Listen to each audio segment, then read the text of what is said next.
Hey guys, and welcome to GameRomp Easy Mode, easygoing podcast about games and games. Okay, so we're your hosts, or I'm one of your hosts, Deanna, and this is the other host, David. There we go. And today we're going to talk about the wonderful world of video game modding. Yeah. Now, is this our first episode of a specific subject? I don't think so. I don't know. I'm going to say yes. I'm going to say no. Okay. And then we'll figure it out later. But the whole reason I wanted to bring this up this time is because I'm sort of celebrating a little happy achievement for myself. Ooh. Okay, so on Nexus Mods, which is one of the bigger modding websites, yeah, I have officially reached 30,000 downloads, unique 30,000 unique downloads on my mods that I've made. Ooh. Which means Nexus has given me premium lifetime subscription to their website. So that means obviously no ads, higher download speeds. Well, aren't you just Mr. Fancy Pants? And what I really like about that is you can download a lot of files at once. And I'll get into why that's interesting later. Oh, okay. But yeah, it's really cool. A lot of people have downloaded my mods, mostly Monster Hunter mods, because I've made mods for Monster Hunter World, Monster Hunter Rise, and Genshin Impact. And I would say that, is it technically the first time when I played, Monster Hunter World was the first time I made mods. And it came about because I remember I had Monster Hunter World on the PS4 originally. Which you can't mod. I don't think so. Usually consoles don't mod, but there's exceptions. There's exceptions with Bethesda games. I think even Skyrim on the Switch can be modded. But anyways, so I was playing Monster Hunter World on my PS4. And I remember it was very early on in the game. There was an armor piece for my hunter. I think it's called the leather armor. That's very basic. Yeah, it's one of the first ones. You can either choose the leather armor or the chain armor. And they're both, like, the chain has a tiny bit more defense, but not really that much. But the thing about the leather armor that really bothered me is that on her legs, it had asymmetrical leggings. And I hate asymmetrical outfits like that. Like, think Titus you probably don't know who Titus is from Final Fantasy X. Oh, yeah, okay. He has this weird asymmetrical outfit too. And even back then, I'm like, why is one of your shorts longer than the other? Why are you wearing like pants under one of them and not the other? It just looks dumb and I hate it. I don't like it. Isn't this also the series that like built up the Japanese stereotype of belts and shit? Yeah, that's more Tetsuya Nomura, but he does work on Final Fantasy and also Kingdom Hearts, and he's probably made other stuff too. But anyways, so when I saw that armor in Monster Hunter World, I was just like, I hate this. I wish I could change it. So you did. Well, one day they announced that it was coming to PC, and eventually I got it for PC. And then I saw that somebody had made modding tools, and I decided I am going to learn how to change these files to be able to go into the game and make these pants not be asymmetrical and look dumb as hell. I love that you were so upset over asymmetrical leggings, pants, whatever, that's literally the catalyst for what it was. You to start it was, modding. Yeah. And I figured it would be easy. It wasn't. But I figured it would be easy because like, they're just kind of like leggings, so maybe it's just a texture on the body. But no, Monster Hunter was a little bit more complicated in the sense that like, because you can customize your character, the outfits were a different mesh from the skin. Okay. Because the skin would call up like a value that is stored on your character. So, if you're black or if you're brown or if you're white, whatever, it would know what kind of skin to show. Whereas the outfit would always be the outfit. And like having to juggle and separate all that stuff and figure out how all that worked was kind of a learning process. And like the weights, which is like how the skeleton affects how the outfit moves when your skeleton moves. All that stuff. It was a huge learning process. But once I learned how to do that, I started modding more stuff, more outfits that I wanted to change. Like, this outfit has these weird bulky shorts that look weird. I don't like that. I'm going to change them either into like leggings or pants or something. And that just blossomed into a whole giant modding project. And people really seem to take to your choices of changing some of the outfits, right? Yeah, I mean, enough that, it got downloaded pretty good. So yeah, eventually, there are other kinds of mods on those sites that are way more popular, and that's fine. Well, I mean, there's always going to be certain groups of people that like specific types of mods, or mods that deal more with like fixing bugs or something. Gameplay things, yeah. Mine were just all cosmetic stuff. Yeah. So yeah, that's how my career into modding. Well, I don't want to say career, but like that's hobby. How that got started. And I will say, Nexus is pretty cool in the sense that they will pay you for your downloads. So not only did I think in total I'm around, I won't say how much, but it basically paid for Monster Hunter Rise for me. And that's not even including like the donations that random people gave. Like, oh, I loved your mod, thank you. This is what I've always wanted. I've had the same bugbear about this. And it's like, it's cool to see like other people too have this thing has bothered them. It bothered me. I was able to go in there and fix it. Yeah, that must feel nice. It's cool. Mean, I don't think I've ever really made mods myself. There might have been a couple of times in the very beginning with Stardew Valley where I changed, just very simple sprite changes. Yeah. Which is absolutely not complicated at all. But I've never managed to figure out how to mod things because there are certain things in Stardew Valley, in other games, I'm sure, obviously, that I've wanted to implement, but I just don't have the coding experience. Because, for instance, in Stardew Valley, like, one of the mods I wish I could make would be, like, using the campfire when you go fishing, and, like, you wouldn't be able to just eat the fish raw like you can. And I think some of the fish you can eat raw, most of them, except, like the puffer fish or something. But I think it was from Harvest Moon, maybe Animal Parade, or one of those games. You would actually have to like cook the fish over the fire first, and then you could eat it, which just makes sense. And I wish I could implement that in Stardew Valley, but Stardew Valley uses C#, I believe, and I can figure out some of the things. Yeah. But I just cannot write it from scratch on my own. Yeah, that's the thing, especially depending on the game, but like some mods are really easy to make, some mods are hard. Like, for example, usually graphical mods are the easiest, unless you're doing like a complete overhaul, in which case I'm sure those get complicated. Like in Monster Hunter, it was really easy because I would modify the files, save them in a folder, and Monster Hunter would just natively look inside this folder to be like, oh, these are update files. I should run these update files. Capcom unintentionally made it super easy to mod. But then you have companies like Bethesda, who also, they do really good job at making modding easy. They release modding tools, but there's a bit more of a process. You have to run it through a bunch of programs to make it work. And I've never modded any, at least I've never made any mods for those games, even though I've thought about it. But that is actually, I wouldn't say Skyrim was the first game I modded, because I think the first game I've modded, and I'm sure we've talked about this, was Doom. Did you ever play with any of the WAD files in Doom when you replayed it? I believe I played all of them vanilla. But yeah, eventually you could make WAD files, and back in the day, like really back in the day. What does WAD stand for in this case? It's a .wad file. It's just a file extension that Doom looks at, and it can modify the game. Back in the day, there was a bunch of like jokey ones. So like, oh, you can change all the imps and stuff and the monsters into like South Park characters. And that's like the stuff that I would play around with. Like, oh, isn't it so funny that this imp is Kenny or something?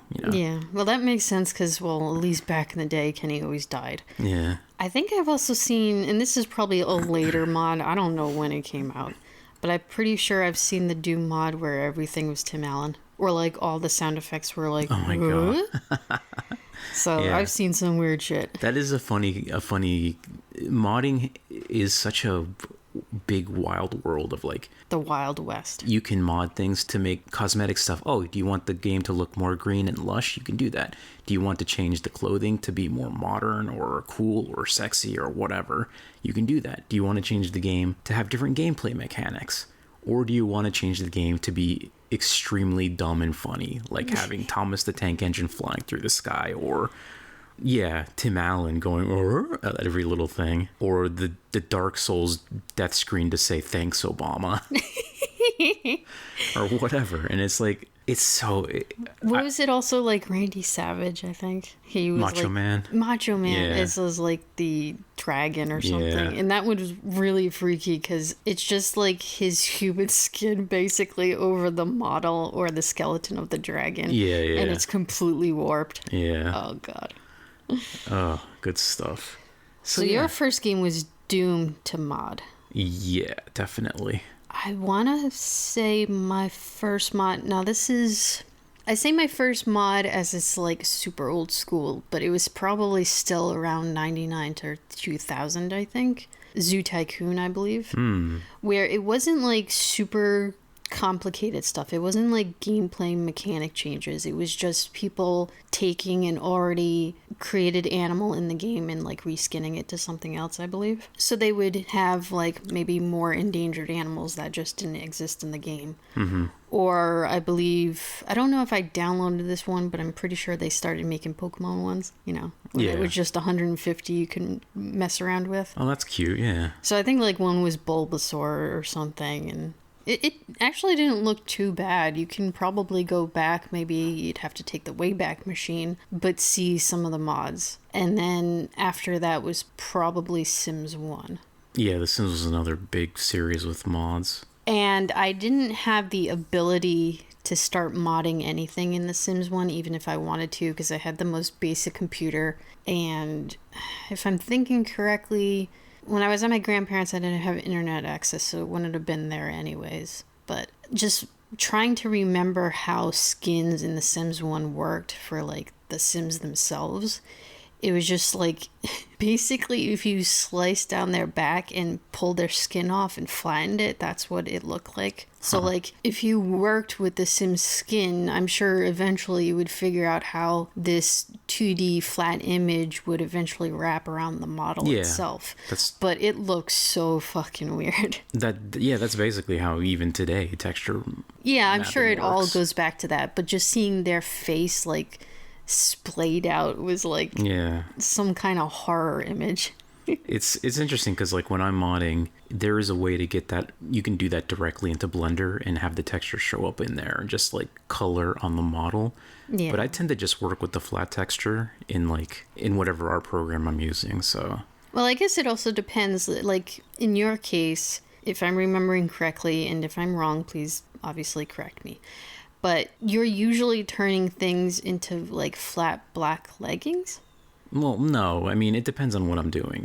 That's like, do you have to worry about shadows all that much, or is it just? It depends on the color? game. If, for example, in Monster Hunter, there's sometimes I'll just do leggings are like the easiest thing, but you can do also like pants. And basically, what I ended up doing for Monster Hunter was like some of the outfits would have pants already, and I can just use those textures or use that mesh and like put it over onto the meshes that don't have that. But you would still have to worry about in Monster Hunter, like you got the main texture, you got the normal maps, you got the roughness and materials, and all those would be different. Basically, they're the same, a big square image that go on top of the mesh. Right. So, yeah, the texture is probably what you most think of. It's the color. If someone's wearing blue jeans, it's going to look like blue jeans on there. The normal map is basically just something that the program can use to make it look like there's more depth without actually having to do a different like mesh. Is that the square that's kind of like silver and gray? That one's green. Well, in Monster Hunter, it's green. Every I guess I'm thinking Sims 1 or Sims 2. So yeah, maybe it's old school technology. It just depends on what program or game you're modding. But yeah, it can be different. So Sims, I guess we can go over some of the other ones some of our favorite mods. Let's go with that, because I want to celebrate mods in this episode and like what has inspired me to make mods, and what one of the things I look forward to about especially PC gaming is just like, oh, I wonder how I can mod this. Yeah, because it's still not easy to mod everything. No, because, I mean, we talked about it on one of our walks where there are things in, say, the Tropico series, whether it's Tropico 1 or Tropico 5. Or did they go up to 6? I don't remember. And, like, those are good games. I enjoy them. But those games would have lasted a lot longer had they allowed people to mod them. Because I think the only thing you can mod in the newer games is, like, the map. And even then, I'm not entirely sure if you can change where the, not the castle, the, like, governor's house, whatever. I don't know if you can change where it starts or where it's located or something, but you can vaguely change the map. Actually, that's kind of similar to the way you're describing it is like Roller Coaster Tycoon. The first Roller Coaster Tycoon was not very moddable, but somebody did eventually release tools, and I think it was more kind of like a cheat engine, but it would let you make a big flat empty space for you just to go wild in. Yeah. Is this Open RC? No, this was before that. Oh, okay. Now that Open Roller Coaster Tycoon is out, like I think maybe there's mods for that. I think there is, yeah. But back in the day for the original one, no. Now that you bring it up, just as a quick aside, now that OpenRC is out, if I'd known would bring this up, I would have looked it up.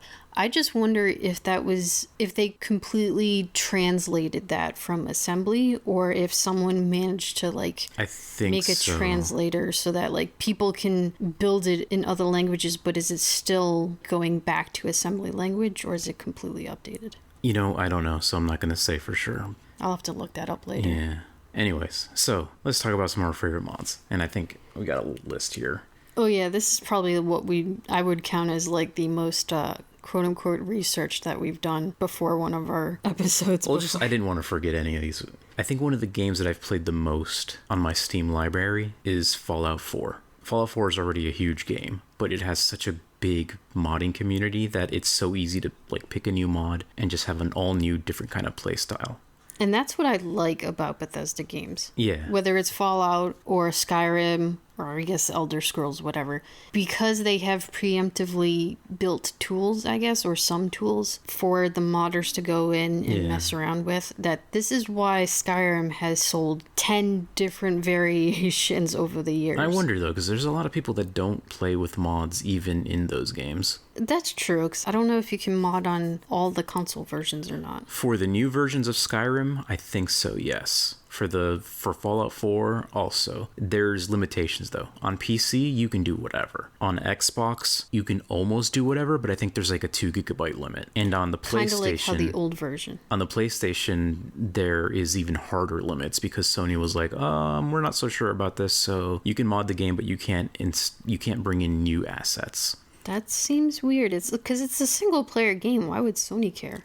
They just don't understand, I guess. Okay. But basically, yeah. Like, for example, one of my favorite mods that I have on here is, let's say Sim Settlements 2, right? Right. Sim Settlements, it takes the settlement system of Fallout, and instead of you having to control every little thing about the town building, you can just set plots like Sim City, and the settlers themselves will build their own homes, they'll build their own businesses. You just have to tell them, build here, and they'll do it for you. Damn. Later on, there's even a way to say, hey, Preston, for example, one of the characters, how about you're the mayor of this town? You build everything. And they will literally take care of everything. So you can have like custom towns built by NPCs and you don't have to like lift a finger. My God. Like, I mean, that sounds fucking amazing. Let's just be honest. But also trying to think of it from a programming aspect, it blows my mind. And that's not even, that's how that mod started. That's Sim Settlements. Now they have Sim Settlements 2, which is that, and they've rolled it into the story. So you meet a guy in the Commonwealth who's like, oh, there's these things that help, people build towns. And there's a story about how, like, one of the other factions is like, oh, look at all these new towns popping up. We're going to take advantage of that and, like, raid them. And, like, there's a whole bunch of new characters and new stories. And eventually, when there's big clashes at the end, there's like, well, have you built up enough towns and settlers? Can you make some of them like into like a military or like a kind of a guard system? Like, so you have. I can't imagine how big this team must be. I don't know. Do you have any ideas? I don't know how big the team is now. Because there's no way this is one person. No, obviously not. It's a team, and like they have like actors voicing out this stuff, and it's really good. It's like sometimes you think of like mods with voice acting, and it's like, oh, it could be hit or miss. Yeah, these guys are amateurs, but Sim Settlements 2, and they did an amazing job. Like some of the characters and stories in that are legit better than what's in the regular game. Which some could argue is not that high of a bar, but maybe. Certain aspects. But yeah, so Sim Settlements 2 is amazing, and like if you play Fallout 4 on the PC, I'm sure you've heard of it, or if not, like you need to try it because it's amazing. But there's also that one is kind of like it adds to the base game, right? But there's other ones like Frost or Whispering Chills. Okay, I've heard of Frost, but please explain a little bit of Whispering Chills.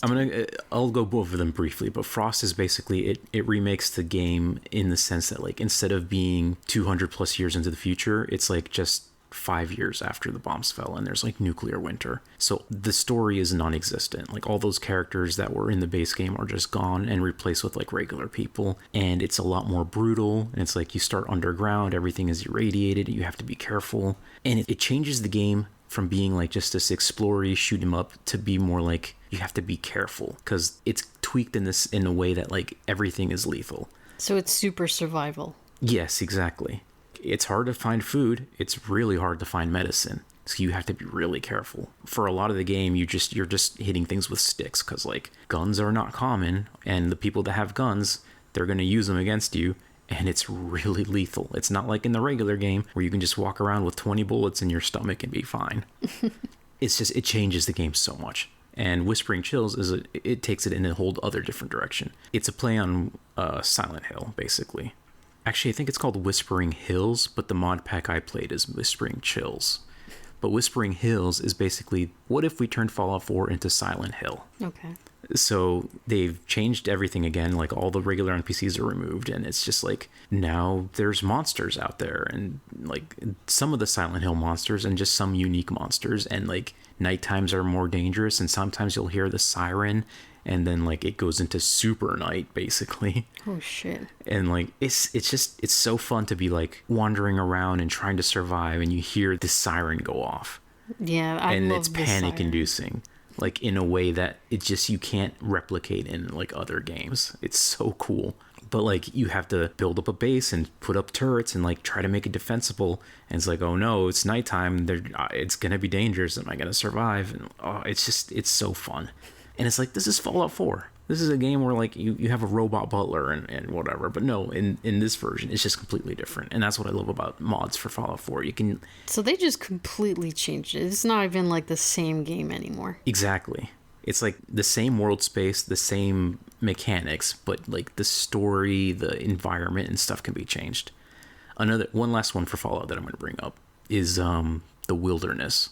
This one basically just adds a new world space, and it can be played with any vanilla Fallout 4 because it doesn't change the story. It just adds a new world. You can find a little spot that's like, oh, there's this area over here that something's going on. Do you want to go explore it? And you get into the wilderness, and it is what it sounds like. There's this big open wilderness, and there's like a very rural town next to this river, and like you're trying to find out what happened here. And without getting too much into it, yeah, don't do spoilers. It's basically, what if you remember that movie we watched, It Follows? Yeah. Okay, that was a good movie. It's basically kind of like that, except not with the sex part. But like, well, shit. There's this thing, and like the first hint you see of it is you come upon this cabin in the woods, and there's this painter, and he's like, there's something out there. I swear it's following me. And he's just going crazy, and he's painting and painting, and you start seeing it in his paintings. There's just something in the painting. It's hard to tell what it is. This little like shadow thing. And it's so, I don't know, it's cool. And you're like, okay. So you're wandering around the wilderness, and then you see it out in the distance. Oh, shit. And it's so cool, that moment when you see it. And it's not running at you. It's not like this enemy. It's just this thing that is slowly walking towards you. And it never stops walking towards you. And you can run faster than it can. Oh, God, it's the snail. Yeah, it's kind of that. Imagine this world space where there's this thing that is constantly walking towards you. It's menacing, but it's not like, it's hard to explain. It's not like a monster with a big scary face or like, I'm going to kill you. It's just this thing that's walking towards you, and you can't do anything about it. You can't kill it. It's not like the adrenaline rush kind of horror. Yeah. It's the dread horror. So you're trying to go through this adventure in this world space. And again, this is Fallout 4. And you're trying to figure out what happened to this town. You're trying to explore, and in your mind, you have to constantly be aware of like, is that thing nearby? So you have to like look over your back every so often. And if you're playing in survival mode, where you have to eat, drink, and sleep, you have to be like, am I far away enough to sleep at all? Is it gonna be safe? Or am I gonna die at night? And it's so cool. I loved it. It was amazing. Now, does this thing only follow you in the New World area? Yeah. Okay, so it can't follow you out to the regular Fallout. I don't think so. It's because it's kind of tied to the story of the area. I guess that's fair. But yeah, it was really cool. That is one of my favorite mods of Fallout 4, and it's just a small little thing, a new world space that you can add to any Fallout 4 playthrough. So yeah, man, Fallout 4 is amazing with the mods. Well, no way. I think I already went over this. This is why Bethesda games last so long. Yeah, I mean, we could talk about Skyrim too. I won't talk too much about Skyrim. I brought up a lot for Skyrim. I only have one for Skyrim, so if you want to go ahead. Well, can you give me the list? Sure. Okay, since you only put one for Skyrim, you can talk about that if you want, and then I'll start going into my ones. Sure, because I think mine has a few of these added. So yours is a pack, isn't it? The last time I played Skyrim was with the Wildlander mod pack. And mod packs, for those who don't know, are basically just, well, it's what it sounds like. There are tons of mods put together and curated to make sure that they work and don't break the game. So there's a team for Wildlander that takes all these cool mods and cosmetic mods and everything, puts it all together, makes sure it's optimized and runs perfectly, doesn't crash. Because if you try to mod like 100 mods together, you can easily break the game. Yeah, I've been there many times. It's the saying of mod it till it breaks. Yeah, so basically they'll do the hard work for you. And the one I really liked was Wildlander. It basically, again, kind of turns it into a more of a hardcore survival thing, where like in the original Skyrim, when you were coming down from Helgen, for whatever that city was called, down to Riverwood, that first area in Skyrim, like, oh, you run into 3 wolves, no big deal, we're just gonna kill them. But in this, it's like, well, you're just a dude, you're not very good at anything. They're gonna fucking rip those wolves are gonna destroy you in the early game, and it's like you have to be careful. And it doesn't take long for you to level up and get better, and like you can obviously take on wolves easier. But like in the beginning of the game, it's fun where like you can't take things for granted. But not only does it have like all that and like all the survival mechanics, but it also it makes the game gorgeous. Like I don't know what texture packs and environmental overhauls they use, but they blend them all together in a new weather system, and it just, to me, Skyrim Wildlander is the best looking version of Skyrim you could play. It is hard at first, and I mean, it doesn't ever get like super easy, but eventually you get to the point where, yeah, you can handle yourself in fights if you need to. And like in the beginning of the game, you won't be doing that first quest where the guy's like, oh, I lost my claw in the fucking zombie land. Can you go get it? If you try that as a beginner, you're just going to die because those zombies are going to kill you. Like, you have to imagine you're like an NPC at the beginning of the game. Yeah, you're not much higher, if any higher, than the regular guy just asking you to get his golden claw back. Yeah, so you do other things. There's like job boards you can go to. It's like, hey, I need this made or I need this delivered, and you slowly work up, and like as you're delivering stuff or making stuff, you're leveling up, because Skyrim, you level up by making stuff. It's just a great system, but that does include some of your favorites, so I'll go over them, like Hunterborn. That is inside Wildlanders. Basically, when you hunt animals, you have to skin them and butcher them, and it takes time, and that also is a skill. Like, you might suck at it at first, and you butcher this carcass, like, oh, I barely got anything out of it. See, as playing as a Khajiit for almost all of my characters, I was always better at butchering the animals because I already have claws on me, so I kind of knew how to do it from the beginning. You would think a Khajiit wouldn't even need to butcher then. They could just eat it like a wildcat would. I mean, yeah, that's how I imagine it, but maybe you butcher it so that you can have more resale value, because no one's going to buy a corpse that's destroyed from a cat already. That is another fun thing too about that. Like, you can like become a hunter and be like, I'm just going to hunt and sell these furs, and that play the economy. Although you'd probably have to then end up with a new economy mod, because the default economy in Skyrim's kind of busted. Yeah, I don't remember if Wildlander touches the economy. It must have, but... And I'm going to say, like, I guess I knew that these mod packs were kind of already a thing, but I guess I don't know. I don't think I ever found one for any game, whether it's Skyrim or even looking through mod packs for Minecraft or something like that. There always seemed to be so many extras that I just didn't care for. Well, that is the thing that I kind of liked about it, because like there's a bunch of stuff in there that I probably would have never tried myself, but because it's all balanced together, it's like it's fun to be like, oh, this has changed, this is different, this wasn't here before. You can be pleasantly surprised. So I'll just go over a couple of the ones that I wrote down, because I didn't know if we were going to go over, say, mods that...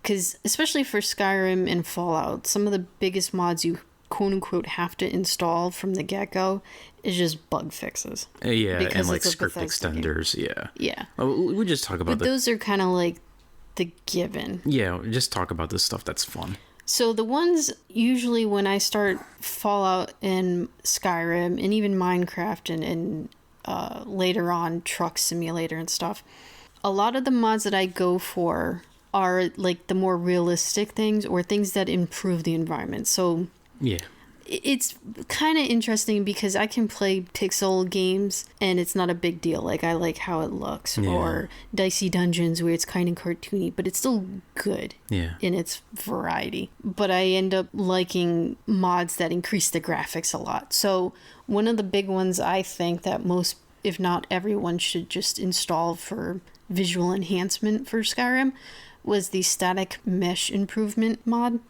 Because you can change the texture of things, of course, but the thing what static mesh does actually takes some of the flat textures and actually adds like a 3D, it adds more polygons.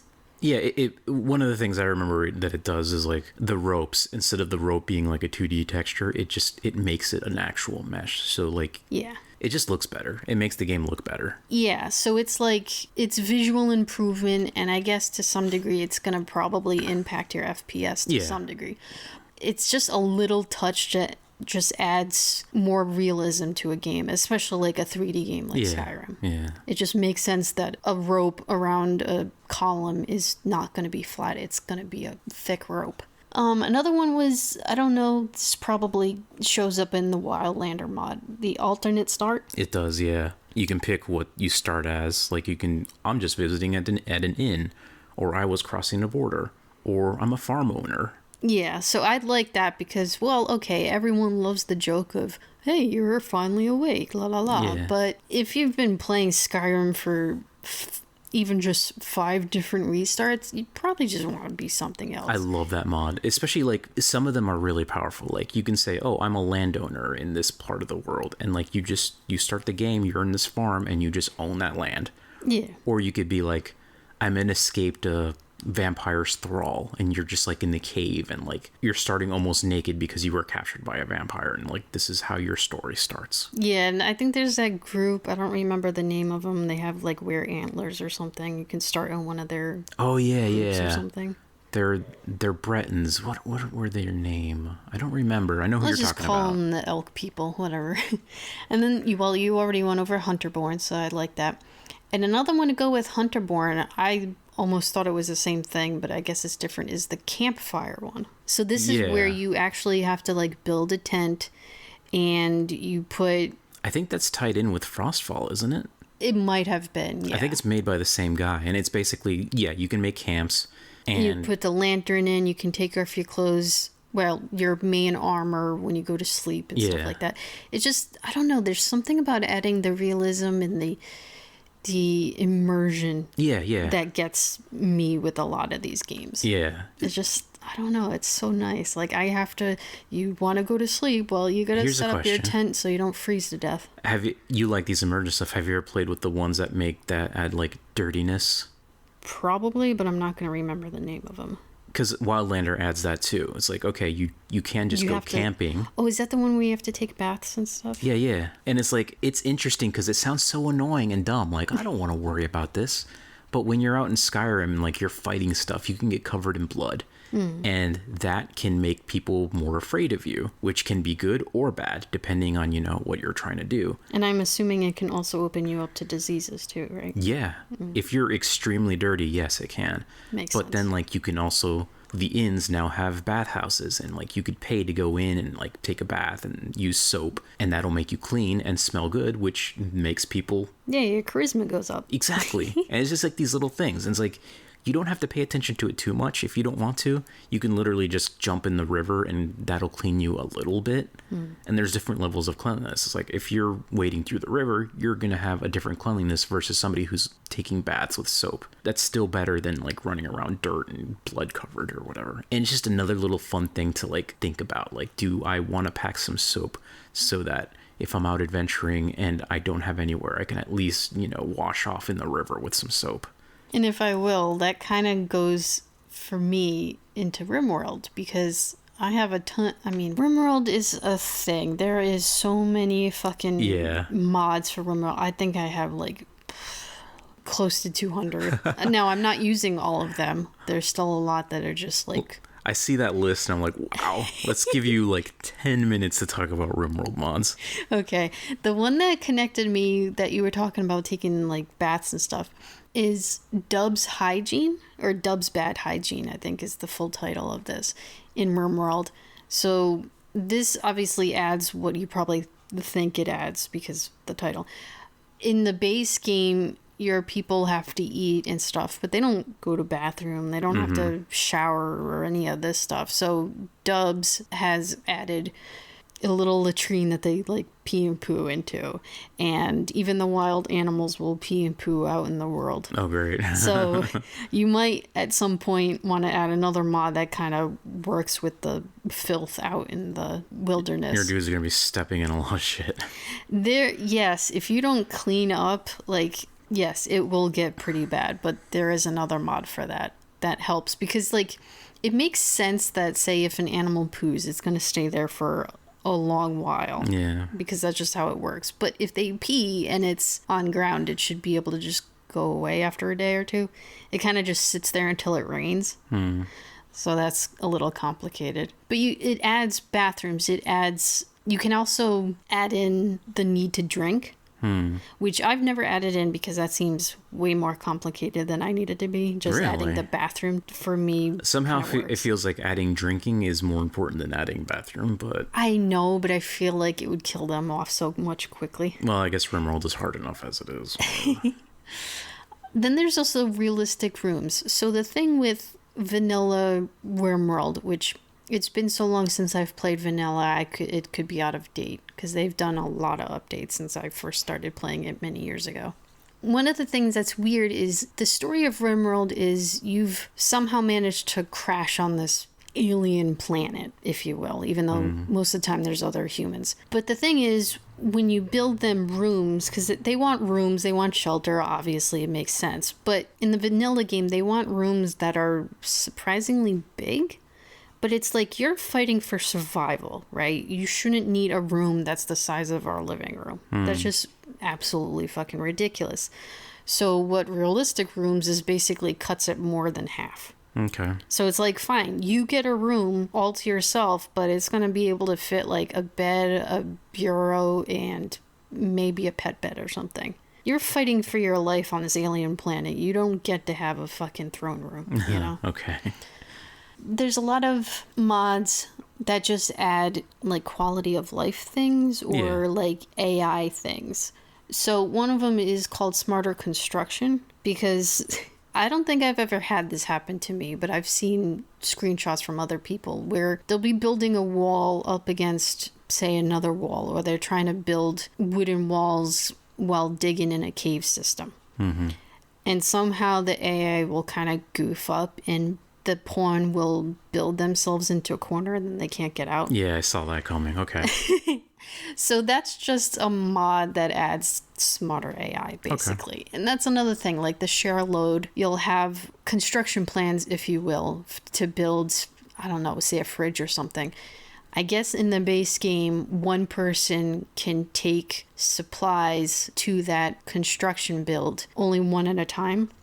So this one will allow multiple people, not necessarily to work on it. There's still one pawn that can work on one thing at a time, but other pawns can at least bring the supplies to it. Okay, yeah, that makes sense. Then there's things like Camera Plus. So this literally just lets you zoom out further or zoom in much closer.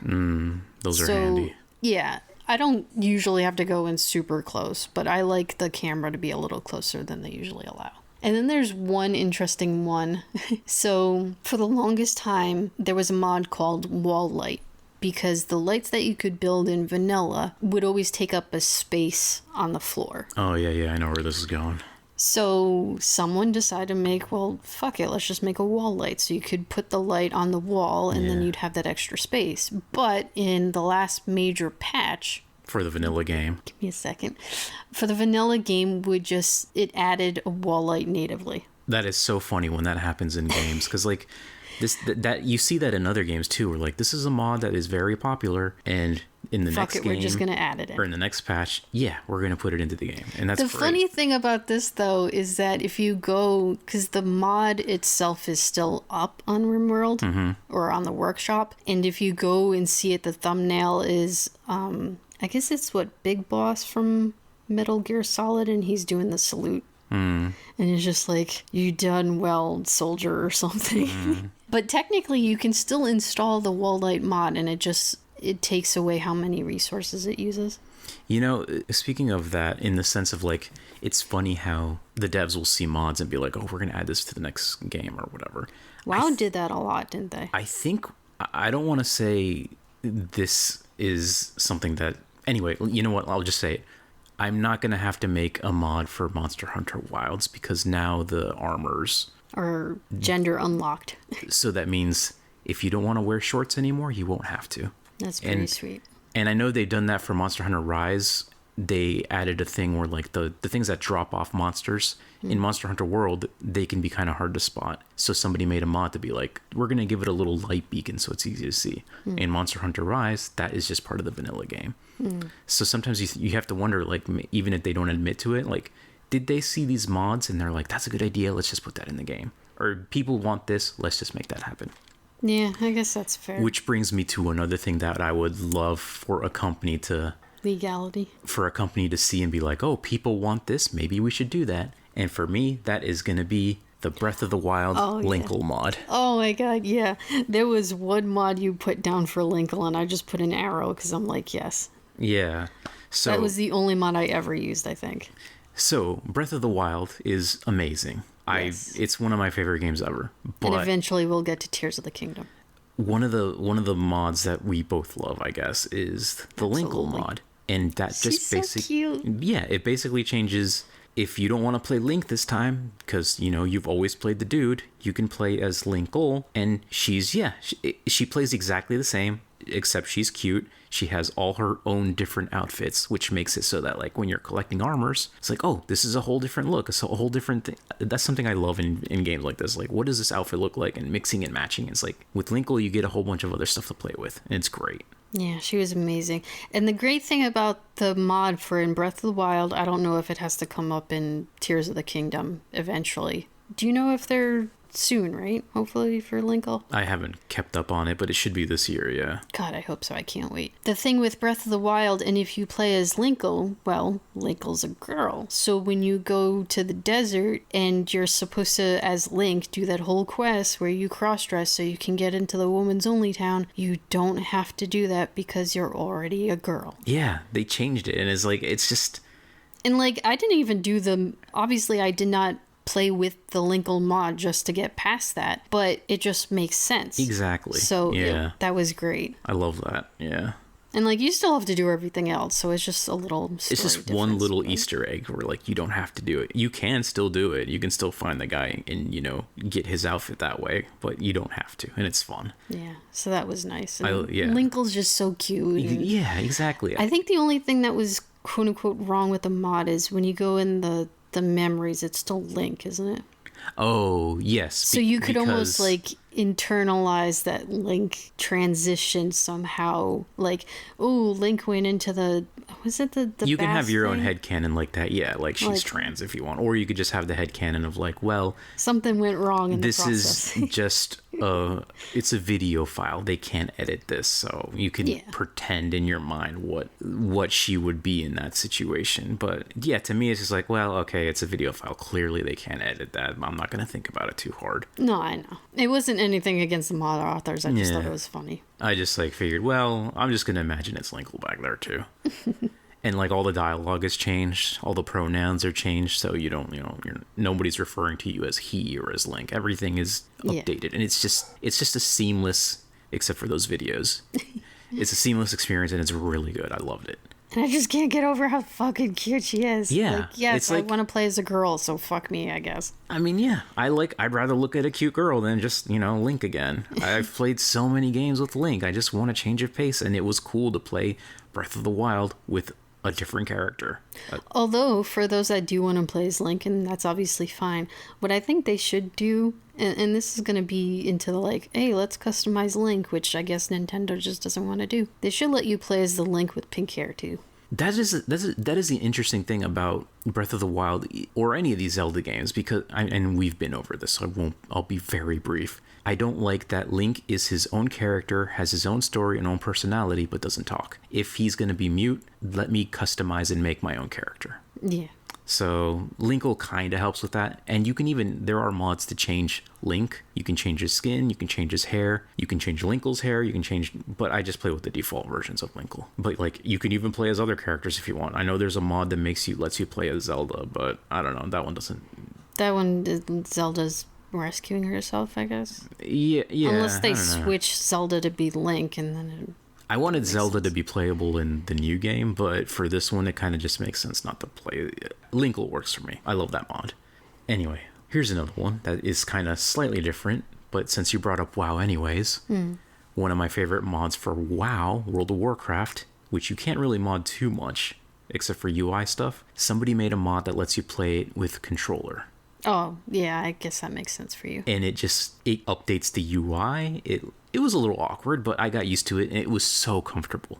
Just to be able to play World of Warcraft with the controller instead of my hands over a keyboard and mouse was so nice. And I remember one time we were in a dungeon together, and like, I don't know why it was brought up, but like, I think I was tanking, and we had just mentioned, oh yeah, I'm playing with a controller. And like, the other two party members were like, what the fuck? And How does that work? We're getting through this dungeon, aren't we? It's fine. It works fine. Oh, just as a quick aside, man, I really do kind of miss when we played WoW together and you would be the tank and I was the healer, and it was just a perfect team. And we never had to wait for dungeons because, you know, you just get DPS people like instantly. That was great. So I think the first time I played a MMO with a controller was Guild Wars 2. And that was natively, wasn't it? No, it wasn't. Okay. That was more jury-rigged. There wasn't like a mod for it, so the UI was still just for keyboards. But I basically like went into Steam and told it like, map my controller to keyboard and mouse. And I made it work. But with this WoW mod, somebody made a UI for it. So it was so easy. Games need to have controller support nowadays. That's fair. It's just so much more comfortable for me. My hands get cramped up on WASD if I'm playing with that too long. Yeah, I'll and do for it, the but most part, like, you should be able to, I wouldn't say easily reprogram it for controller, because I did basic key binding changes when I was working on Game Maker stuff, but I obviously didn't have the complicated controls that, you know, something like WoW or something like League of Legends would have. But there should be enough key combinations now, especially with the 4 like shoulder buttons. And it shouldn't be too bad. MMOs are getting simpler too. Like Guild Wars had like, I think 8 or so. To the detriment of some might say. But. And you would remember World of Warcraft where like you would have bars and bars of buttons, but like even they have simplified it a lot. I guess. So I don't know. I just prefer playing with controller, and if I can, I will. And I love that I was, you know, able to customize my game and play it with the controller. And I'll say for WoW, I don't remember the names of any of the mods because it's been like almost a decade since we've played. But I remember, you know, the role-playing mods were a big thing, especially for me because I enjoyed role-playing. So before WoW let you, I think now they let you have like wardrobes and stuff. But before that happened, I forgot if there was a mod for that. I know there was the mod to set up like the information panels.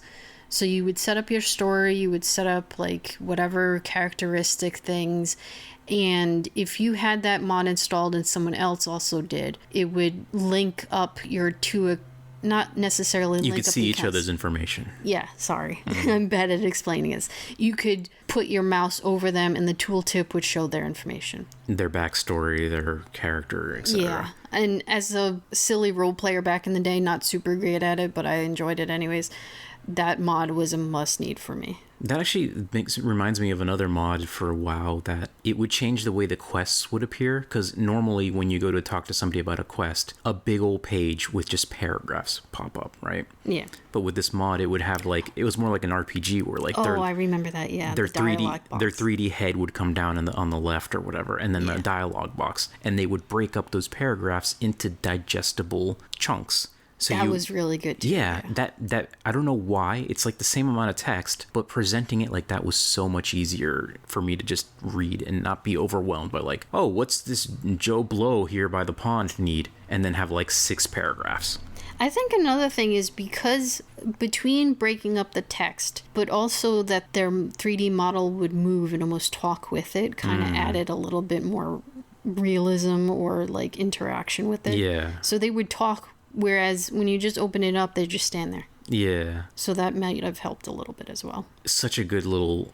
There was also a mod in the early days to like show you where the next quest was. And that's when they ended up implementing it in the main game. Another example of games being like, oh, this is a good idea. We're just going to put it in the base game. My only thing with that is there usually is either a legality thing that like maybe you sign when you start modding stuff in the game is like, okay, if you make mods, well, you got to make sure it doesn't obviously screw with the multiplayer bits.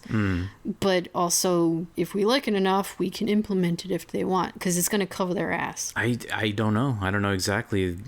Or if it's something big enough like Blizzard or Bethesda, if they add it to the main game, they just maybe give them prize money, if you will, or pay them something. I don't know about Blizzard, but I know for a fact that Bethesda hires modders. Or that a job works too. Like there's one of the famous modders for Skyrim, I think her name was Eleonora, and she would make like custom houses. And basically imagine your house in Skyrim, and then imagine Eleonora's version of it's just full of clutter and it looks more lived in. It's she just spends hours making it look like somebody lives here. It looks amazing. Yeah. And then Bethesda's like, you did amazing, so we're gonna hire you to be a clutter artist. And in Starfield, she was paid to basically do that, like make these areas feel lived in. Well, now I kind of feel bad that it was Starfield because that didn't take off. But hopefully she got her end of the money, so. Yeah, but I think some other companies might have done that too. I don't know. More should. Studios, but let's move on to Minecraft, because here's another game that is great with mods, and one that you would install that was probably not something that I thought about at first, but when you did, I loved it, was Pam's Harvest Craft. Because she made some good mods. That added a bunch of stuff to the farming, didn't it? And food. Oh god, yes. Like it probably, how many food items? There was like wheat and then watermelons and pumpkins, but there was like probably less than 10. Her mod adds so many farming items. Yeah. Farming foods. Vegetables, fruits, trees, all sorts of stuff. Yeah.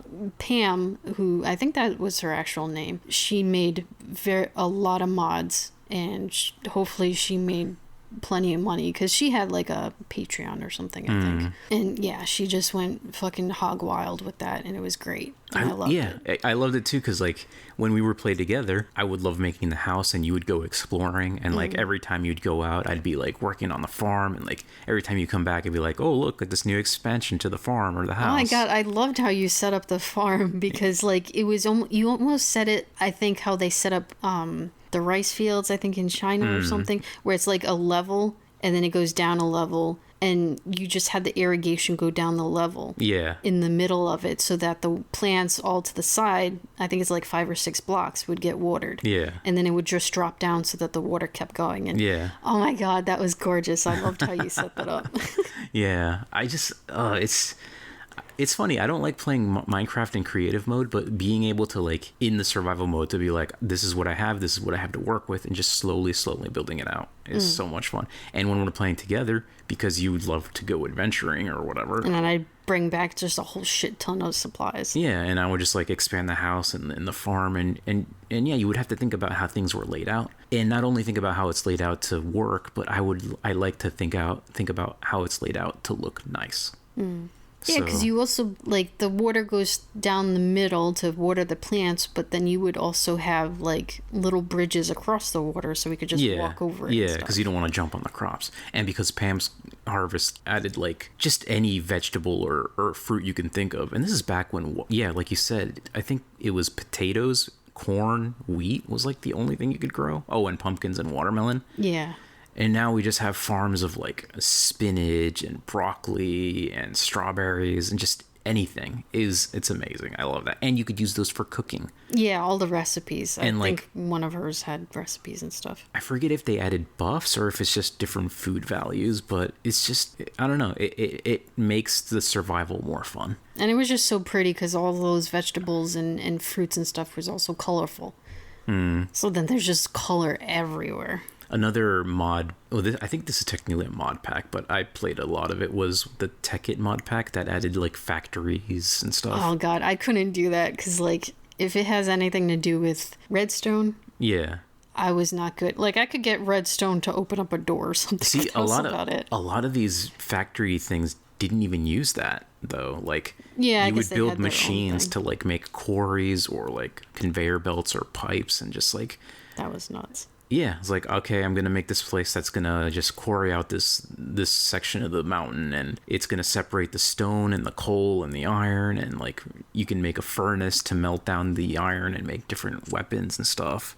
Now it's interesting because I can either watch you or back in the day watch the Yogscast, and they have all these systems set up in the factory, and I can understand how much time it takes to build this quarry thing, and I kind of love in its own way that you can automate all these systems and it'll separate it and it'll do its own thing. But for my own personal end, because I just loved going into the mine systems myself, I didn't want to ruin the nature like that, just building like this 50 by 50 quarry just deep down until bedrock. I didn't like that. I wanted to go spelunking. Have you, I know you've probably played with it. I forget what it's called because I didn't write this one down, but there was one that added a bunch of extra biomes.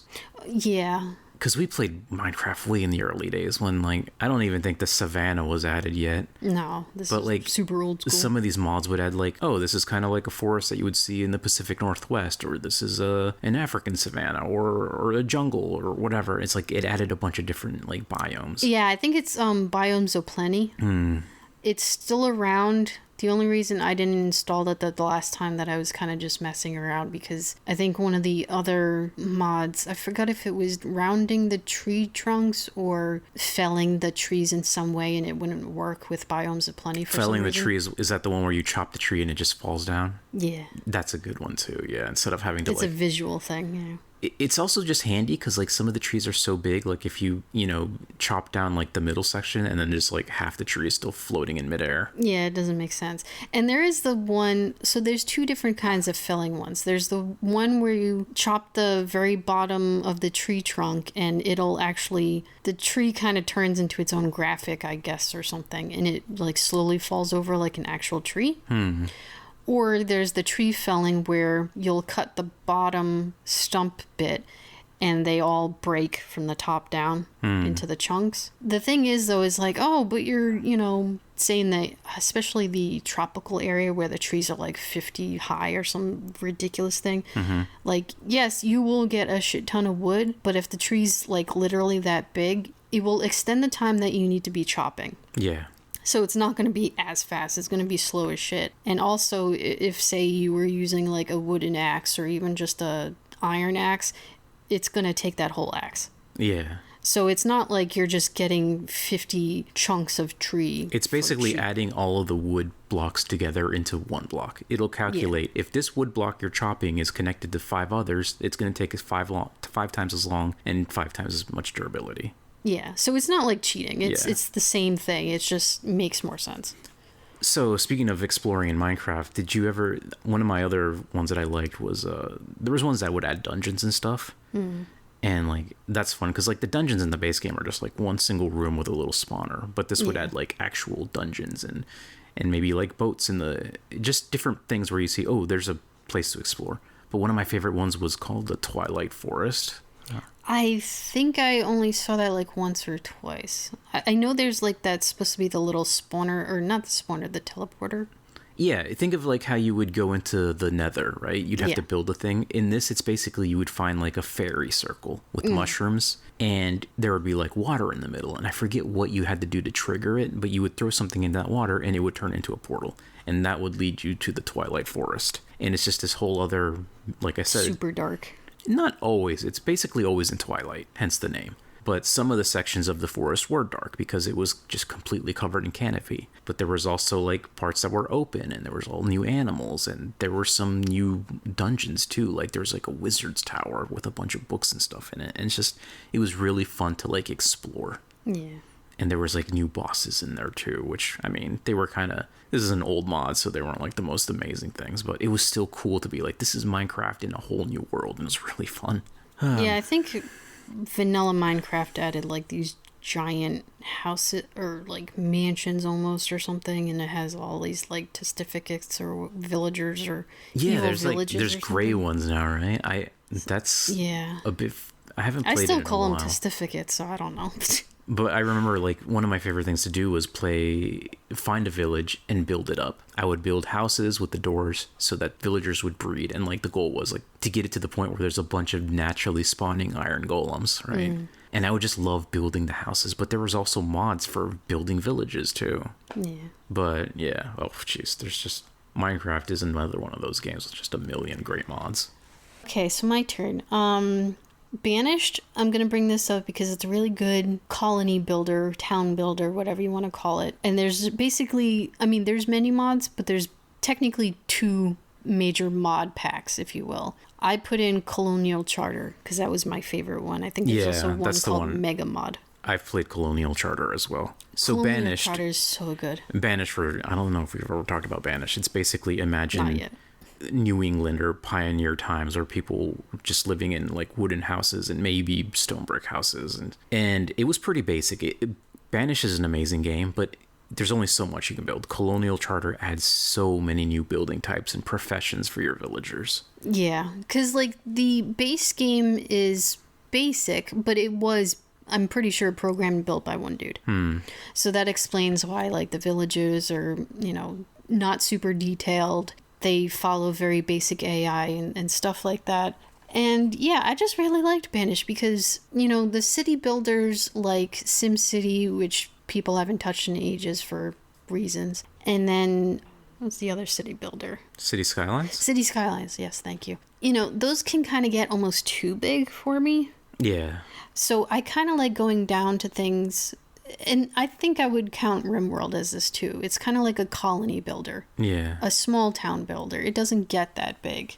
Although Banished can get big if you wish to get it that big. Yeah, you can get like a couple hundred people. But it's also the aesthetics of, like you said, it's the colonial builder. It's new. I always, in my thing, I love being here in New England and somewhat of our history.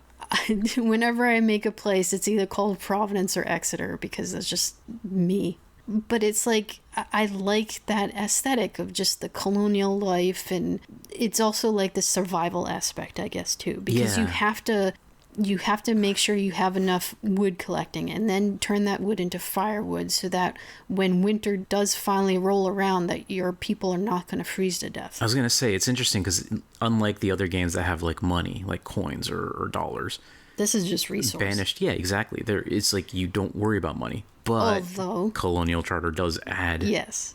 Which is also good because it's not like a thing. They add silvers and I think a gold or something. It's not like a thing that you use in the UI to buy buildings. It's more like if you're producing goods, like maybe your loggers are turning that into timber, and then there's a guy that's making furniture. Furniture. And you can use that to build really great houses, or you can sell it on like the in-game. The trader. Yeah. And then trader, yeah. And then you can use that money to buy, other stuff. It kind of like adds a little mini economy, but it's something you don't technically have to deal with either if you don't want to. Yeah, I have the thing of not getting too far into games, so I don't think I actually ever managed to get to the part of Colonial Charter where I was starting to make the doubloons or whatever with the trading. but I did just enjoy adding in the different types of houses, and you get the more colonial houses. You get the salt box houses, I think they're called, or something, and then I think it's also include, I forget if it's Colonial Charter or if it's the Mega Mod, but one of them adds, like, there's a whole section and it's all these other modders, and there was, like, a whole section of buildings that are based on, like, Morocco, I think. Oh, wow. And it had a mosque instead of just the regular churches. I don't think I've seen that. There was the mod collection that added, like, pagan worship and, like, mushroom houses and stuff. What? Like, it got absolutely bonkers. Okay, but it is so cool. So, yes, please buy Banished just to pay an indie creator, and then get either Colonial Charter or Mega Mods. Sounds like Mega Mods is more like crazy fantasy stuff, whereas Colonial Charter is still keeping in the theme of the game. I guess you could say that. You have to pick one or the other, though. I don't think they work together. I like Colonial Charter because, like, in the base game, you had the wooden houses and the stone houses. But this one added the ability to make, like, 2-story houses. So you can just densify your cities in, like, a little downtown area really well. Yeah. And it had different levels of markets, too, because in the base game, there's, like, the one market. But I think this added, like, smaller markets. You can have, like, individual stalls. So you can have, like, a meat stall. You can have the regular market, then you can have, like, a mega market. Because the market you have to put in, like, what I'd say the middle, because it'll show, like, a round circle of the area of influence. So if people are, like, outside of it, then you got to start building another market out there. And it's just... Well, they just don't benefit from it, yeah.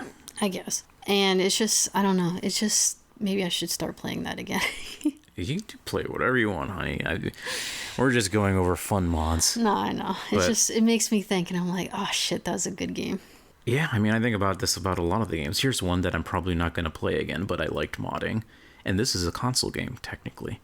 Gas. But Fire Emblem Engage. Now, technically, I played this on the PC, but...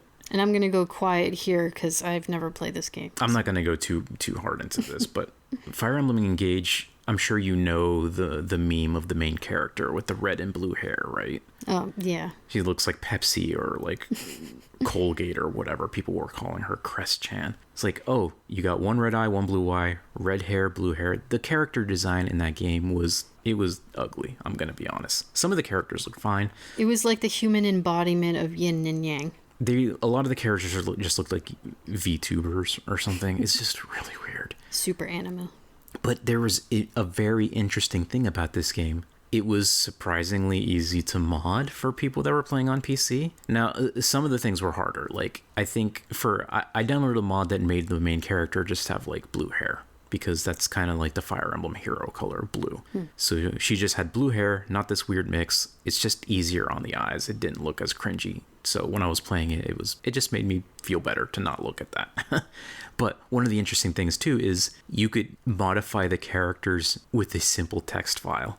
So, really? For example, when I promoted my main character to her second class, it's like, oh, I don't really like this outfit too much. You could go into a text file and literally be like, when Alir is in this class, she should look like she's wearing this class's armor. So I gave her the Dragon Knight armor and colored it, like changed the color of it. And you could do that with any character. Like one of the other characters you get is Even I know how to mess with text files. Jeez. I mean, you would still have to know what to type in and like the codes or whatever, but like I'm sure there's guides. Yeah, exactly. It's pretty easy.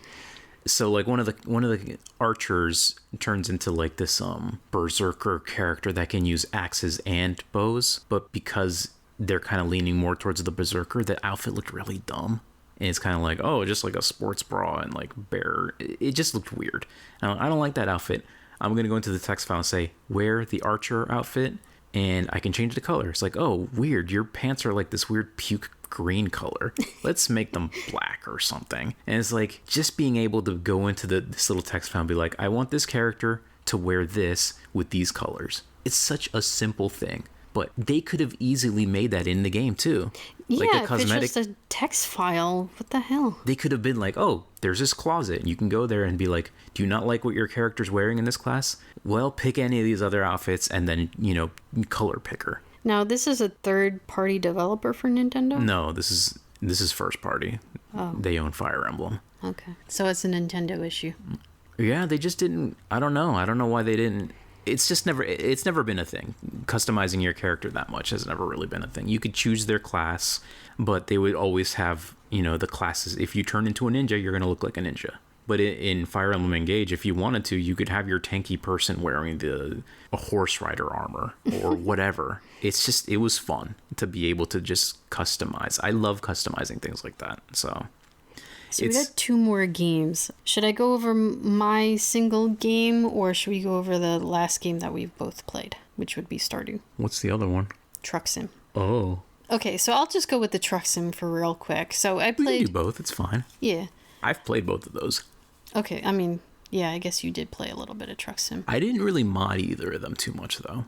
Well, this is where I come in, where I just go fucking batshit insane over modding it. So I'll go over the Truck Sim first. So this goes for both American Truck Simulator and Euro Truck Simulator. I usually just end up calling them like an American Trucker or something. These 2 games are an interesting thing because most simulation games are not great. Like, I've tried other simulator games and I don't know how... This is the standout, yeah. Yeah, I don't know how they do it. These games are just good. The only other simulator game that was possibly better than Truck Sim was Microsoft Flight Simulator.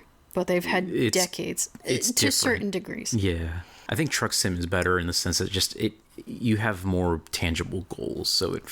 Yes, they have the job system, and that's better, but the realism of Microsoft Flight Sim is like what puts it ahead for that aspect. Okay. Truck Sim, you can mod it to be, people have modded it where they have all the controls. Like, you actually have to start up how an actual truck would be. Whereas I was just using a controller. Yeah. And it's just like, okay, you press this one button, it starts, maybe put it into gear. Yeah. But it's pretty simple. So most of my mods for Truck Sim were just basically if a mod had real or realistic in the title, that's probably what I went for. That's how they get you. So some of them, a lot of them were visual things, like realistic roads. It just kind of adds, I don't know if dirtiness, but like use of the roads. It would have like how like you're on a highway or something and the spot where most people drive their cars, where the tires are, is going to be a little bit darker than the rest of it. So it kind of adds that aspect. Some roads will have, the cracks with the concrete splattering on them or whatever, the cheap shit. So that kind of made the roads a little bit more normal. Then you have things like real companies, gas, and billboards. So this one's an actual whole mod, but there's also an additional gas mod. So this one just the companies, for legal reasons, obviously in the base game, have to be made up. Yeah. But for mods, you don't have to follow that legality. So you just get... all the jobs will be for like actually Volvo, or there was one I think they put in Tesla cars at the time. And yeah. The billboards would be for McDonald's and Burger King and actual... Makes it more immersive, yeah. Yeah, like you're actually on the road. The gas one for this particular mod would be like, it puts in Chevron gas station or Shell gas station.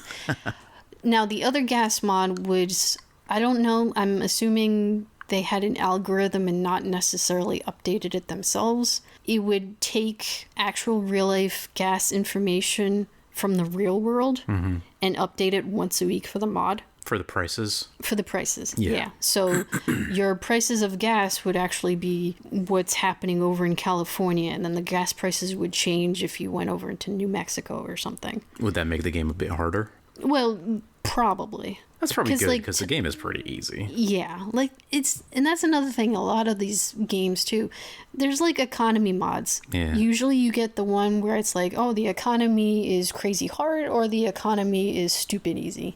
I usually went towards the harder, but not like the super hards. Then there was one, truck physics. Now this one's interesting because this one is a mod. And I don't know, I haven't played Truck Simulator in years at this point. But before, you would have to actually go into the game settings, like, not even while playing the game, but like behind the scenes? Yeah, say behind the scenes, like in the actual files system, basically. The folder system. And you would actually have to change... They would have guides on YouTube of what settings to change exactly. Like INI files? Yeah. Okay. So that way the truck would like rock back and forth with specific physics if you took a turn too fast or something. And to some degree, this was fun because it was more realistic in how the truck turned and stuff. But if you screwed with it too much, then you're taking a turn at 60 miles per hour on the highway and you're gonna flip it. So that one, it was kind of hard. Maybe worked better for people that actually had wheels and like the foot pedals. I just had a controller, so it was could be kind of finicky. And then last major one, I guess, was Sissels, maybe, trailers. So Sissels had quite a few different mods, so I guess that was like their username. This one was just trailers, so it would have like actual trucking companies and stuff. And I don't get many jokes in the trucking community, obviously, because I don't actually drive. But the one I always enjoyed seeing was the Swift truck. And the joke with the Swift trucking company was it stood for Sure Wish I Finished Training, because Swift trucks always had some of the worst people driving. Oh. And this was actually kind of interesting because one time, while Dad was still around, he took a picture of a Swift truck outside of like maybe a hotel room he was staying at or something, and they had like crashed on, not a super crash, but the truck had goofed up. And I was like, oh, it's a Swift truck, no surprise there. So that was kind of funny. He was a trucker. Did he know about that? The Swift thing? Yeah, I'm pretty sure. Yeah, it's like the reputation that they had. It's a legit thing. Okay. So that was kind of fun that we kind of shared that for a little bit. So the last game, I guess if you want to go over Stardew, you said you didn't mod this much, huh? No, because I played Stardew like very early on. We had watched a video recently with like Stardew updates, and I'm like, I don't recognize half of this stuff. When I played Stardew, it was very early, and I don't know if modding was that big of a thing. There is a mod for Stardew that I want to play one day that adds like that big expansion thing. I forget what it's called. Stardew Valley Expanded, I think, or something. Yeah, something that adds a bunch of new stuff to the game. I would love to try that, but other than that, I think you should actually play the vanilla game before you even add that, because I think it's like at least I know you didn't play 1.5 and 1.6. You might not even played 1.4, so you have a lot of big patches to go through. I guess. Because there's Ginger Island. I haven't even been there, but I know about it, and you were like, what the fuck is that? Yeah. But I did play a little bit when we played together and you had set up mods, and the cosmetic mods, you made it look nice, that's for sure. Yeah, the cosmetics mods, I mean, everyone fucking loves that. And Smappy is the most needed one because that basically runs everything else. Oh, you know what? I did use one mod. I don't remember what it was called, but there was a lot of mods that would change the portraits of the characters. Oh, yeah. Actually, well, the one I picked out was the seasonal outfits. That's a good one. That's not the one I used, but yeah, go ahead, talk about that one. So seasonal outfits, it's pretty obvious, I think it's... Actually, I think in 1.6, Concerned Ape did actually add winter outfits for people. Oh, cool. But I think the seasonal outfits either incorporate those winter outfits or still override them with their own. But yeah, that one's pretty easy. It's just every season they wear something new. And it updates their sprite and their portrait. Yeah. That's great. So yeah, they're probably... And yeah, some of the other portrait mods will also incorporate a patch if you have seasonal outfits. So they too will also update when that happens. Wow. Another one is alternative textures, because there's a lot of furniture textures. You're going to need this mod to be able to choose from them. Oh, that's the one where like if you have a chair, you can place it down, but that chair can be like 5 different things. Exactly. Okay, cool. Yeah. And you definitely need that if you want to decorate as much as you can. Yeah, that was really good. Another fun one, and this is more of just like a aesthetic environmental thing, is visible fish. So this mod is also good because it has an additional layer where you can choose how many fish you see in the water. So I usually put it on the very low end. So you'll just see once in a while a couple of fish floating around. And it's not cheaty. It could kind of count as a little cheaty because where the special fish spawn, you can sometimes see them spawn in that area. But I kind of already knew where most of them spawned anyways, so it's not the big deal to me. You can also add it so that you can see trash floating around too.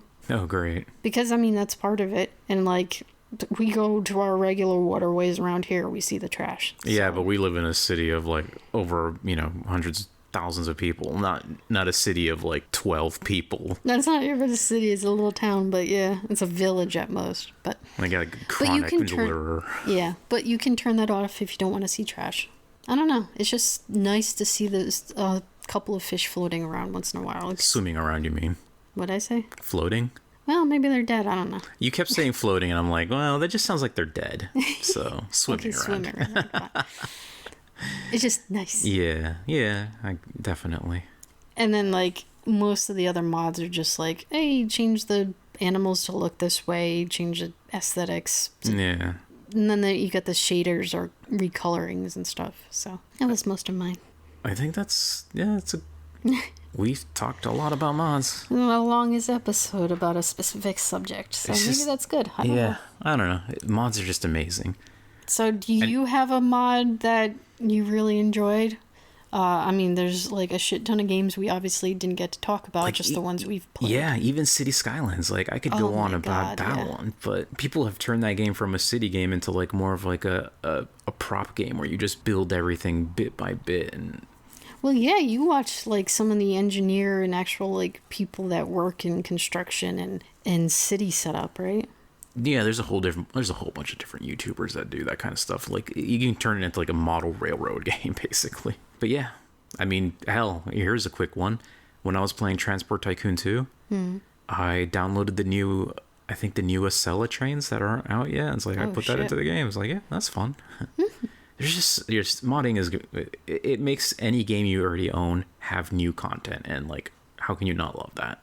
And if you ever make a game, for the love of all that is good, let modding be a thing if you can figure out how to do that, because it will extend the life of your game by so much. Or at least don't fight it. There's some companies, especially this is kind of a thing that people who aren't experienced with mods, they'll think, oh, you're modding a game, that means you're cheating. We gotta stamp down on that. And it's like, that's not what it is. As long as it's a single player game. Like, I know for Capcom, there was at one point they were worried, like, oh, people are modding. We can't allow them to cheat because that's going to hurt the game. And it's like, a lot of these mods are just like cosmetic stuff. Like, oh, was that the fiasco with the Chun-Li? That was another good one, yes. Oh my god. We don't have to get too far into that. That was funny and unfortunate. Ugh. But again, that didn't mess with the actual fighting aspects. It was just a skin. Yeah. And they shouldn't have been putting that on, or they make sure that their game didn't have that when they were, presenting to the world. Yeah, that was, oh boy. What a mess. Oh well, what a note to end on. And on that note, I guess you can think about Chun-Li's naked body, and we'll go away now. And here I thought we were going to skip that. Oh, it's just so sad because, like, I don't think they've cut back on they were just going to stamp down hard on mods, and like, we're going to make sure our games have like all this de novo stuff that you can't modify the files. Ugh. And it's like, that hurts everybody. Yeah. Never mind just like people who want to change, outfits or skins. And it's like, if you want to make your game have a bunch of naked people in it and with gigantic ass boobs, I don't care. But like, it's still good to be able to let people make mods and change the games. Just, it's an extra way to customize your experience, and it can be great. It can be pervy, it can be weird, it can be wholesome, and it's just a whole other thing that I think more people need to embrace and explore. Yeah, aside from goofing up and showing the whole world your pervert mods, as long as you keep that stuff to yourself, just go on with your freaky self, whatever. No one cares. Yeah. No one should care. Yeah, let's stop there, because I'm just thinking there's whole modding communities based around that stuff, which we didn't even begin to cover because we don't really use that stuff. No. But I do funny. know of Lover's Lab, so. Yeah, that was one of them. Although it is funny, there was this YouTuber before, MXR, that would cover a lot of this stuff in funny ways, and it's like, just a glimpse into what people are doing in those games is like, wow, you guys, that's a lot of effort. And hey, okay, have fun. There was technically one controversy in the Stardew modding community. I probably won't bring it up too much. But as far as the person who made the mod, fine, whatever. If they want to keep that in their game, obviously they can do technically whatever they want. I think it was more just, I think either Nexus wouldn't allow it anyways, or even Lover's Lab, which is known for, hosting everything that Nexus won't host. I forgot if it was a whole thing, and I was just like, here's another one. This is getting if they away keep from it to their game, whatever. Getting away from this uncomfortable thing. There was another interesting one for Palworld. Palworld, when it first came out, somebody had modded in actual Pokemon into the game, and Nintendo was like, okay, that's too far. And even Nexus was like, you know what? We can't host this. It's too risky. We don't want Nintendo coming after us. Yeah, that's fair. So that is one of the few things on Nexus where it's like you can't host Pokemon mods specifically for Palworld. Yeah.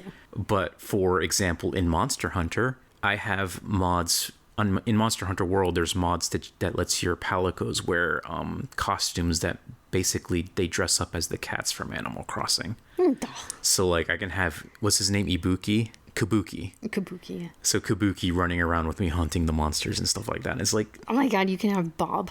Yeah, Bob was one of them too, and it's like that. It's stuff like that is so fun and cute, and it's like. And even in Rimworld, there's a mod, the Pokemon mod. Yeah.